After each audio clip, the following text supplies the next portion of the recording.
Hey everybody, welcome to the ANDIKA Bulletin for Tuesday, the 28th of January 2025. It's currently 17 minutes to 1 Queensland time, and this should be, if I recall correctly, episode 16. Looks a lot to go through, but we'll try and keep it concise. Just a quick start by looking at where the ASX 200 is. It's just up 5 points at 84.13. This is the hourly chart of just how the ASX 200 is going. So really just a little bit of a move up today, just in terms of majors, just very quickly. Again, the Commonwealth Bank, $159.89 a share. That's up $1.24. This stock's just nuts for a bank. I really just cannot understand it. That's their yearly chart, and you just have a look at that. So November 2023, you could buy all the CBA you wanted for $96, and now they're $160. That's just mind-boggling. I'll have a bit more to say about the banks in a moment. Just got an interesting article to look at. Now, another stock that I've been banging on about, it's one of my ones that I think people should be owning, and that's Sigma Health. Right now, they've had a cracker of a day. They're up 26 cents to $2.96. That's up 9.5%. Let's have a look here on the hourly, just so you can see the run. It's just popped up there. You can see right here. And why is that? Well, let me show you why. They have reported, but they've reported not as Sigma Health, but as the new combined Chemist Warehouse. So let's go in here and just look at this particular release. I'll just zoom it up a bit so we can sort of see it. So the Chemist Warehouse Group, now tomorrow is the 29th of January, and they have an extraordinary general meeting where they're going to ratify the actual merger between Sigma and Chemist Warehouse, and then they'll do a reverse IPO using the Sigma listing. So just have a look at this. It only goes for 2 pages. This is what I've been trying to communicate to people on why this stock was worth a buy. Let's just start here right now. Now, these are the FY25 unaudited results. Now, look at this. For the first half in Australia, in terms of sales, $4.5 billion versus $4 billion the same period last year. So they're up 12% on that. Internationally, they're up 18%. Then we go down here and we look at the EBIT. That's earnings before interest and tax. Now, this is really good. This is when you obviously start to get closer to a profit figure. $437.9 million, up from $324 million from the same period last year. That's a 35% bump. That's great. And this figure down here is really good. The number of network stores that they've got, that's the Chemist Warehouses, for the current period reported, 658 stores. That's up from 622 prior. So they've increased their stores by 36. These are good numbers, people. These are really good numbers. So, if you want to get some exposure to what I think is a very good business that has excellent cash flow, this is it, Chemist Warehouse. And if you're not an Australian and you're wondering about this, well, they're actually going to be something that's happening even internationally. What did I even see down here? They track record. Here we go. They opened 19 new stores in with half the 2 new stores opening in Dubai. So they're actually, going and expanding around the world. Very good. Not too late to get on board that train, but it has had a very good run, and tomorrow we know. As everyone who follows the ANDIKA Bulletin knows, I like to look at the Bitcoin price right now, 102,183 US dollars. That's roughly about 163 Aussie dollars. Now, you'll notice that around about yesterday, about 6 a.m., it just tanked all the way down here. You can see all the way down just to around about the 97,000 mark, and since then it's moved up. Why and what happened there? Well, it's very interesting. We have seen this hit the market. Now, for those who don't dabble in AIs or the AI chatbot type machines, there's a new one. It's from China called Deepseek, and you can see with the graphic it's hitting the NVIDIA chips. Now, what happened here was these guys came out and said, we've got an AI that cost allegedly between $5 and $6 million, so pretty cheap, and yet you've got Nvidia and then all these other companies. Nvidia sell the very expensive computer hardware chips and all that sort of stuff that are literally spending billions and billions of dollars on AI, and these guys apparently have done it on the cheap, and a lot of people have come out and said just how great it is. Like, here's some of the comments. Concerns have admittedly emerged that it could be a disruptor to the current AI business model, which relies on high-end chips and extensive computing power and hence energy. That could make this week's mega cap tech earnings even more critical to the market sentiment. That's obviously true, and you'll see that in a minute with our market darling Nvidia. This person quoting here, I believe the part of today's sudden adverse market reaction was a direct result of a wave of complacency that overtook the equity market.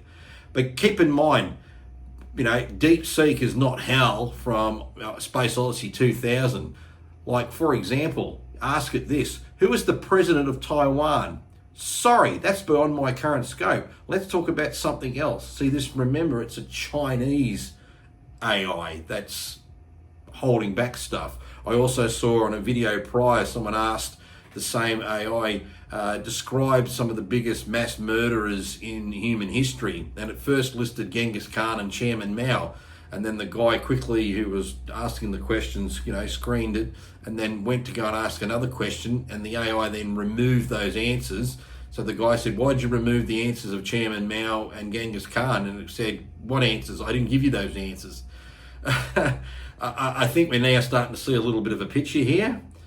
Now, this had the effect of knocking out a lot of the big tech stocks. So this is Nvidia Corp. Now, it's over here. They closed at $118 last night. That was down 17%. So that's a big whack. You gotta remember, this is one of the big market darlings of Wall Street. And I'll just go up to the 6-month chart and we'll just see, this is how they've been trading. And then you can see over here the big whack that came in here. Now, Bitcoin fell because it's got nothing to do with Bitcoin. This AI doesn't control it or anything. It's just that there's a correlation between Bitcoin and NASDAQ technology stocks. So it's not therefore unreasonable that if the technology stocks take a dump, Bitcoin's just going to follow suit, and vice versa. If they pump, then Bitcoin pumps as well. So it's nothing to be overly worried about. Back to no, we'll go to this other one. This was good. Back to some crypto things which have just come through, but I don't think because of this particular issue here of Deepseek, it's just been put in the back burner. But Trump, on the 25th of January, he recently signed a cryptocurrency executive order establishing a dedicated group to regulate and clarify the digital asset sector. The president also rescinded the Security and Exchange Commission's SAB 121 rule, which had previously prevented banks from custodying cryptocurrency on behalf of clients.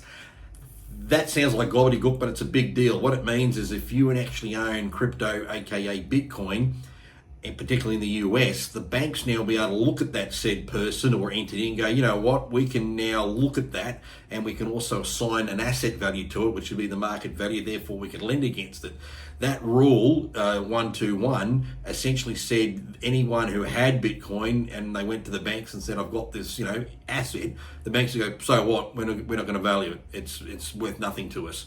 And then, of course, this will also then make the banks want to reach out to people who have it and say, why don't you come to us now and safely let us be the custodian of your Bitcoin rather than you have to worry about it. Of course, we'll charge you a fee because that's what we do with banks. We're here to make fees. But then guess what? We can give you a good line of credit against it. You've got $1 million in Bitcoin, no problem. Why don't we lend you $500,000 in USD stable coins?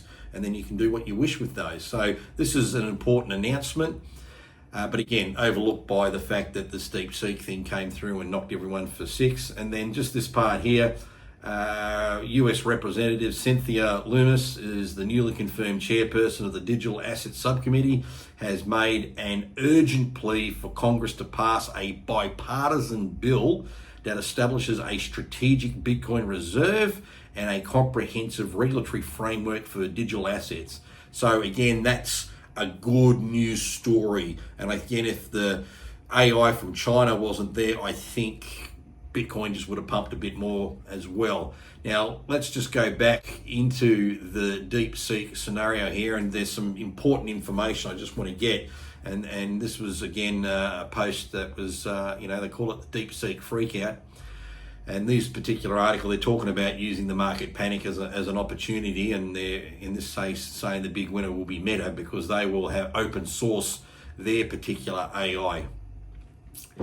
But what I really found interesting was this line here. The Deepseek app itself is also a national security risk because it has access to your Gmail.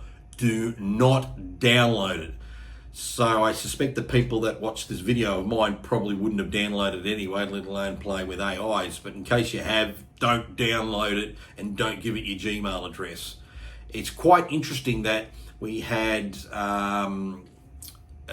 Oracle with ChatGPT and the Japanese mob, soft something. Anyway, I forget who they were. A couple of days ago, made that announcement with Trump, $500 million to come in to spend on AI and data centers and all that stuff. And then 2 days later, this drops.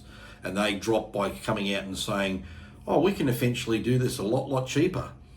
Now, there are also rumors out there that the Deepseek people are using certain computer chips that they're not entitled to use, because there is a export control ban on sending certain technical hardware to them. And so you got to remember, China doesn't tell the truth on a lot of things. And another thing, and this might be a bit of a conspiracy theory, is that, remember, TikTok is on a 90-day lifeline where Trump's trying to say, if we can find an American entity that will take 50% interest, then you guys can keep trucking. Otherwise, you're going to get kicked off out of America. Maybe this is a good way for them to get back into America so they can keep doing whatever they're doing in terms of their spying and all that sort of stuff. And then this particular article, it's a bit lengthy. I don't really want to go into it in any detail because that way we'll lose everybody. But this particular guy came out and he said these three things: that Deepseek did not build an open AI for $5 million. So this is the thing, the market's starting to come around. While the models look fantastic, they're not miracles, okay? And the resulting Twitterverse panic over the weekend seems to be completely overblown. Well, that seems obvious there. I mean, already NVIDIA in the after hours market is already up just a little bit. And mind you, it is only a little bit. And of course, Bitcoin has recovered from those losses as well. But it just goes to show what can happen. Now, back to our market quickly. There's two ways to play those two stocks. There's the GXAI ETF. And you can Google that and look it up. It's only down 25 cents to $12.40, and you can see that's a decent sized correction that it's had there. And the other one would be FANG, and that is the bigger one that incorporates also companies in there like Netflix and Tesla and a few other ones as well. And you can see they've come off as well, $33.01, they're down 96, and that's reflecting that. So these are probably two very good ETFs, but personally I'd be really wanting to be buying a lot of these 10% lower than where they are right now. Anyway, that's a bit of a run through there, 13 minutes deep into this video, so it's a lot longer than I'd like, but hey, if you've got to communicate, you've got to communicate. Anyway, until we catch up tomorrow, take it easy, good trading, and we'll talk tomorrow. See you later.